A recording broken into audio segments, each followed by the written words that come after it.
মাত্র 7 দিনের মাথায় ছাত্রদের নাগরিক পার্টি এনসিপি ভেঙে যাচ্ছে। কিভাবে এমন একটি শক্তিশালী সংগঠন এত দ্রুত ভেঙে যাচ্ছে, এই ভিডিওতে জানাবো চমকপ্রদ তথ্য, যা হয়তো আপনাকে অবাক করে দিবে। গত এক সপ্তাহে ছাত্রদের নাগরিক পার্টির ভিতরে এমন কিছু ঘটেছে যা পুরো রাজনৈতিক অঙ্গনে আলোড়ন তুলেছে। দলের বড় বড় নেতারা এখন একে অপরের বিরুদ্ধে অবস্থান নিচ্ছেন। অভিযোগ, ক্ষমতার লড়াই আর ভুল বুঝাবুঝি এতটাই বেড়েছে যে সমাধানের পথ যেন বন্ধ। দলের শীর্ষ পর্যায়ের নেতাদের মধ্যে মতের অমিল দিন দিন তীব্র হচ্ছে। বিশেষ করে নতুন নেতৃত্বের নির্বাচনের প্রশ্নে বড়সড় দ্বন্দ্ব তৈরি হয়েছে। ফলে অনেক নেতা ও কর্মী ইতিমধ্যে দল থেকে পদত্যাগ করেছেন। গনে গনে আজকে 7 দিন, প্রধান 3টা পদ থেকে 3 জন নাই হয়ে গেছেন। যদি এইভাবে চলতে থাকে, মানে এই মুখ্য পদগুলো থেকে, তাহলে আগামী 2-4-6 মাসের মধ্যে জাতীয় নাগরিক পার্টির ওই ঢাবি সিন্ডিকেট, যেটা আমরা যাদেরকে চিনি, সার্জিস, হাসনাত, তারপর হচ্ছে যে এই হান্নান মাসুদ, এরা 8-10 জন ছাড়া এই দলটার পেছনে আর কাউকে পাওয়া যাবে না।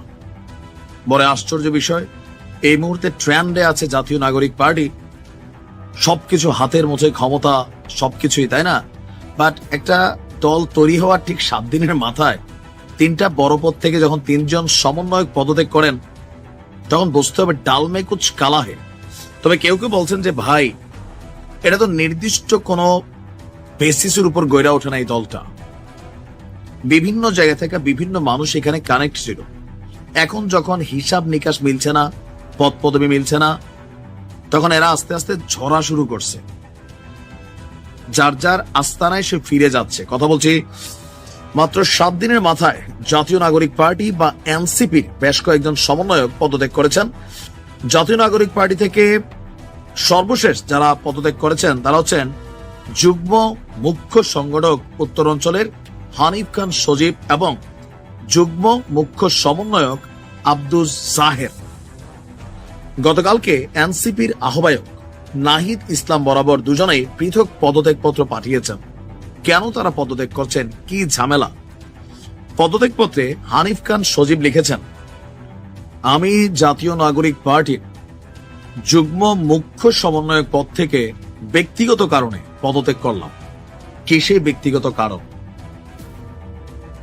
সেখানে কি তিনি মূল্যায়িত হচ্ছেন না, অথবা এই পদটাকে তিনি চান নাই, আরো ভালো পদ চেয়েছিলেন, অথবা তাকে অপমানিত করা হয়েছে, অথবা অন্য কোনো দলের তিনি অনুসারী? নানান প্রশ্ন আমরা করতেই পারি।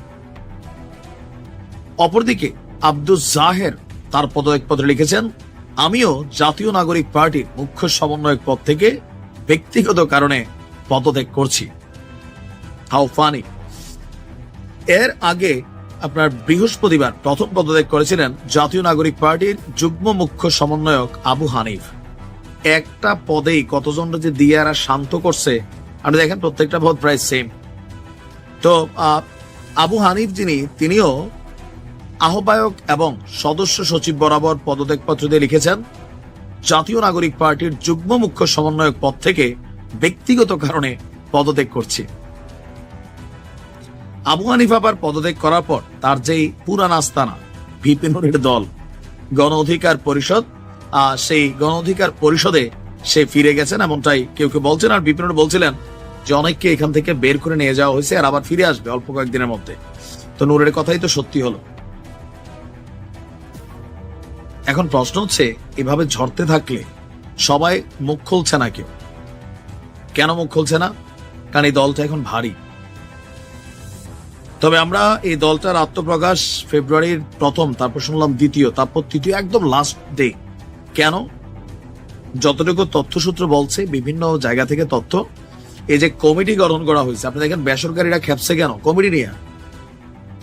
এই কমিটিতে মূল যে 8টা বা 9টা পদ, এগুলো তারা ঢাবি সিন্ডিকেট প্লাস বন্ধু বান্ধব লেভেলের।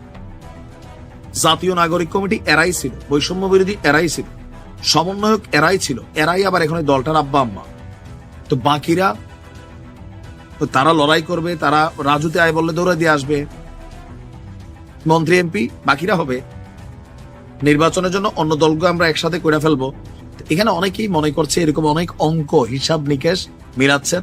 আবার এদের মধ্যে অনেকেই বিভিন্ন দলের রাজনীতির সাথে সম্পৃক্ত। হয়তো দল থেকে চাপ আসতেছে, কারণ আস্তে আস্তে দলগুলোর সাথে বিরোধ বাড়ছে জাতীয় নাগরিক পার্টি। অথবা অনেকে মনে করছেন যে অতিরিক্ত কথা বলে এই সার্জিস ছেলেটা, অতিরিক্ত কথা বলে এই হাসনাত ছেলেটা, কথা কিন্তু বেশি বলে, মাঝে মাঝে বেশি বলে। তো এগুলা দলের জন্য ঝামেলা, এগুলা আমি বলতেছি না, সাইয়েদ আব্দুল্লাহ তিনি বলছেন যে অতিরিক্ত কথা বলে সার্জিস, মানে যতটুকু মুখটা ততটুকুই কথা বইলা ফেলে ঠেলার চোটে। অবশ্য ছাত্রলীগের পোলাবেন তো কথাই কিন্তু পাক না, আগে ছিল আর ভিতরে কথাটা রয়ে গেছে, তাই না? সার্জিস তার কথার জন্য পরিচিত, তবে ঠেলার চোটে মাপ পায় না কি বলে না বলে, যার কারণে বিএনপি এক্সট্রিম লেভেলে খেপায় এদের উপরে। হয়তো দলের ভেতরে এমন কোনো কিছু আছে, তবে এইভাবে চললে বেশি দিন লাগবে না, পুরো টিম ভাঙ্গা খান খান হয়ে যাবে। ভালো থাকো। এদিকে গতকাল বসুন্ধরা নর্থ সাউথের সামনে সার্জিসের উপর হামলা নিয়ে মুখ খুলেছেন এক শিক্ষার্থী। কি বলছেন তিনি, চলুন দেখে আসি। মার তো আপনারাই খাবেন। আগে যখন ওই যে মন্ত্রী ছিলেন তখন হয়তো কেউ গায়ে দিতে সাহস পাননি, আর এখন তো আমজনতার কাতারে চলে আসেন। আর রাজনীতিবিদ না হতে যাচ্ছেন, দেশের মন্ত্রী না হতে যাচ্ছেন, 2-4 বার হচ্ছে এরকম কেলা নিয়ে না খেলে তো হতে পারবেন না। এটা তো খুব সোজা। এবং এটা শুধু না, আপনি দেখবেন ভাইয়া, এরপরে এটা যা শুরু, এরপরে আরও আরম্ভ হবে। এবং এদেশের ছেলেপেলেরা এরকম বিজ্ঞানও ছিল না। এই কয়েকজন সমন্বয়ক মিলে ডাক দিয়ে তাদের স্বার্থের কারণে এখন নিজেদের কুয়ায় নিজেই কুপকাত হবে। ল অফ নেচার, আপনি কুয়া খুঁড়েছেন, কুয়া এখন আপনি ডুববেন, তাই না? এটা তো খুব সহজ কথা। আপনারা এদের ইউজ করেছেন, প্রাইভেট ইউনিভার্সিটি ছেলেপেলেদের ইউজ করেছেন, করে একটা আন্দোলন একটা ঘটিয়ে। ওরা তো খুব মানে নাজুক ছেলেপেলে, স্টুডেন্টরা আসলে খুব নাজুক। মানে দেখা গেছে বেশিরভাগই আমাদের মতো ছাপোষা ঘরের মধ্যবিত্ত ফ্যামিলি ছেলেপেলেরা, বাবা মার কিছু টাকা পয়সা হয়ে, মানে এরা সন্তানদেরই শেষ ভরসা মনে করে, সে ভরসা থেকে প্রাইভেট ইউনিভার্সিটিতে আমাদের ভর্তি করে। তো আমরা আসলে ওই নাজুক ফ্যামিলি থেকে এবং নাজুক মানসিকতা থেকে চিন্তা করেছি, বা তারাই চিন্তা করেছে যে আসলে এটা কোঠা ভিত্তিক একটা ডাক।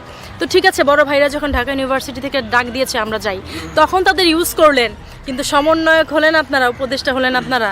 আর এখন হচ্ছে গিয়ে নিজেদের একটা নাগরিক দল গঠন করে তাদের ভুলে যাচ্ছেন। খুব সোজা, পানির মতো সোজা। আপনি ওই পানির মতো করে তাদের এনে এক জায়গায় মিশিয়ে আপনার জল পানিতে একখানে করে এখন হচ্ছে 2 ভাগ করতেছেন, সেটা তো হবে না। মার তো আপনারাই খাবেন। আগে যখন ওই যে মন্ত্রী ছিলেন তখন হয়তো কেউ গায়ে দিতে সাহস পাননি, আর এখন তো আমজনতার কাতারে চলে আসেন। আর রাজনীতিবিদ না হতে যাচ্ছেন, দেশের মন্ত্রী না হতে যাচ্ছেন, 2-4 বার হচ্ছে এরকম কেলা নিয়ে না খেলে তো হতে পারবেন না। এটা তো খুব সোজা। এবং এটা শুধু না, আপনি দেখবেন ভাইয়া, এরপরে এটা যা শুরু, এরপরে আরও আরম্ভ হবে। এবং এদেশের ছেলেপেলেরা এরকম বিজ্ঞানও ছিল না। এই কয়েকজন সমন্বয়ক মিলে ডাক দিয়ে তাদের স্বার্থের কারণে এখন নিজেদের কুয়ায় নিজেই কুপকাত হবে। এখন তারা বুঝতে পারবে যে ধানমন্ডি 32 ভাঙা, মোরালিটি ভাঙা একজন বর্ষিয়ান রাজনীতিবিদ, তাকে দেশ থেকে বের করে দেওয়া, এটার যে মানে কি পরিমাণ প্রাকৃতিক প্রতিশোধ, এটা এবার তারা খুব ভালোভাবে এটা বুঝতে পারবে। এবং সার্জিসকে মারা, এটা আমি কি চোখে দেখবো, এটা আমার চোখে দেখার কিছু নেই। ওই যে বললাম, সব কিছু উপর থেকে ঘটে এবং প্রকৃতি তার নিজের মতো করে মানে প্রতিশোধ নেয়। নিজের কয় আপনারা নিজেই পড়ছেন। এখনও সময় আছে, যেভাবে ভালো হয়, দেশটা খুব সুন্দরভাবে গোছানো ছিল, এভাবে করে গোছানো দেশটাকে আপনারা প্লিজ নষ্ট করবেন না। আপনাদের জন্য বলির পাঠা হচ্ছি আমরা সাধারণ জনগণ। এটা আমাদের কোনোদিন কাম্য ছিল না, কারণ আপনাদের ব্যাংক ভরেছে, আপনাদের বিটকয়েনে আপনারা লাভবান হয়েছেন, আমরা হইনি। আমাদের 70 টাকা কেজি চাল কিনে খেতে হয়। রিক্সা দিয়ে যখন আসি, রিক্সাওয়ালারা কষ্ট করে বলে, আপা 10 টাকা দেন, 10 টাকা আমাদের পকেট থেকে যায়, আপনাদের যায় না। আপনারা হচ্ছে ওই এর আগে কি যমুনায় কি কেউ আপনার করেনি, অফিস করেনি? আপনারা হচ্ছে ওই রমনার কোনায় সেখানে আপনাদের 1 ঘাটি লাগে।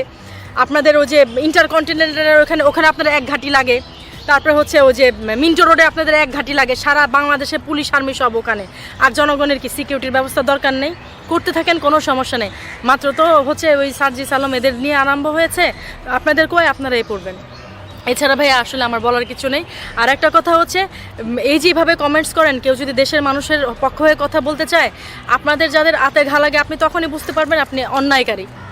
কারণ জনগণের পক্ষে কথা বলে যখন দেখবেন যে আপনার ভাল লাগছে না, আপনার একটা দলের প্রতি চলে গেছে, তখন বুঝবেন যে আপনি অন্যায়কারী। এখন হচ্ছে কি অন্যায় করেছেন আপনারা। ন্যায় কথা বলতে গেলে যদি কোনো দলের পক্ষে হয়ে যায়, সেজন্য তো আমরা যারা কথা বলি গালিগালাজ দিতে পারবেন না, কারণ আমরা নিরপেক্ষভাবে বলি। অন্যায় করেছেন কেন? অন্যায় করার সময় আপনাদের মনে ছিল না? এখন আপনারা 32 ভেঙেছেন, মোরাল ভেঙেছেন, সব ভেঙে এখন হচ্ছে আপনারা ওই দেশের মধ্যে একটা প্রোপাগান্ডা ছড়িয়ে নিজেদের ব্যাংক হচ্ছে, নিজেদের বাড়ি গাড়ি হচ্ছে, পাসপোর্ট দিয়ে নিজে চলে যাচ্ছেন, নিজেদের নাম কামাচ্ছেন। এখনও সময় আছে। আমাদের যে বর্ষিয়ান রাজনীতিবিদরা আছেন, প্রধানমন্ত্রী শেখ খালেদা জিয়া, তারপর হচ্ছে প্রধানমন্ত্রী শেখ হাসিনা, আরও যারা আছেন, তাদের প্রতি শ্রদ্ধা পোষণ করেন। সবাই মিলে একসাথে বসে সুন্দর গুছানো দেশটাকে আর উলটপালট করেন না। আপনারা তো বিদেশে চলে যাবেন, আমাদের কি হবে? আমাদের কথাটা চিন্তা করেন। আর তা না হলে একটা কথা চিন্তা রাখবেন, ৭১ যেভাবে জনগণ ঝেঁটিয়ে বিদায় করেছে, আপনাদের এভাবে ঝেঁটিয়ে বিদায় করবে। দিন কিন্তু বেশি বাকি নেই দেশবাসীর উদ্দেশ্যে কিছু বলার আছে? ভাইয়া, দেশবাসীর উদ্দেশ্যে কিছু বলার নাই। দেশবাসী তো আমি নিজে সাধারণ জনগণ, আমি নিজে দেশবাসী। ভাইয়া, কথা ওই একটাই যে এখনো সময় আছে, গোছানো, দেশটাকে নষ্ট করবেন না। খুব সুন্দর গোছানো আছে, গোছানো থাকুক। আমাদের দেশে ২টা ৩টা যে দল আছে সবাই মিলে এক জায়গায় আসেন, সেটা জামাত হোক, সেটা বিএনপি হোক, আওয়ামী লীগ, তিনজন একসাথে বসে একভাবে আপনারা কথা বলেন দেশের কিভাবে ভালো হয়। আর ভাঙচুর করেন না। কই আয়না ঘর গিয়ে দেখছি যে একটা বাড়ির নিচে হচ্ছে গিয়ে আপনার করে, কি বলে যেন ওটাকে ভাইয়া, হ্যাঁ, আন্ডারপাস করে, সেখানে আপনারা খালি খালি আয়না ঘর খুঁজেন। কেন এগুলি করেন? নিজেদেরকে কেন লজ্জা দেন? বাইরের মানুষের কাছে কেন লজ্জিত হন? আর লজ্জিত করেন না, এগুলি আর করেন না। এগুলি কী কারণে করেন? এই দেশটা অনেক সুন্দর দেশ, অন্য কোনো দেশে এরকম পাবেন না। ২-১টা দেশে যেখানে গিয়েছি, একটা বীজ লাগালে দেখবেন যে এখান থেকে কোনো শস্য ফল হয় না। এই দেশে হয়, এটা রহমতের দেশ। এটাকে আর নষ্ট করেন না দয়া করে। সবাই মিলে একসাথে থাকি আমরা। আর না হলে ওই যে বললাম ৫২-তে ঝেঁটিয়ে বিদায় করেছে, ওই পলাশির প্রান্তরে ওই একবার নবাবকে বোকা বানিয়েছে ফরেনাররা, এবার বাঙালি কেন এগুলি করবেন না। আমরা জাতি হিসেবে কিন্তু খুব হিংস্র জাতি। বেশি দিন কিন্তু আমরা না অন্যায়টাকে মানতে পারি না। একবারে ঝেঁটিয়ে বিদায় করে দেখবেন মাংস হাড্ডি কিছুই খুঁজে পাবেন না। এগুলি করেন না। আপনারাও ভালো থাকেন, আমরাও ভালো থাকি।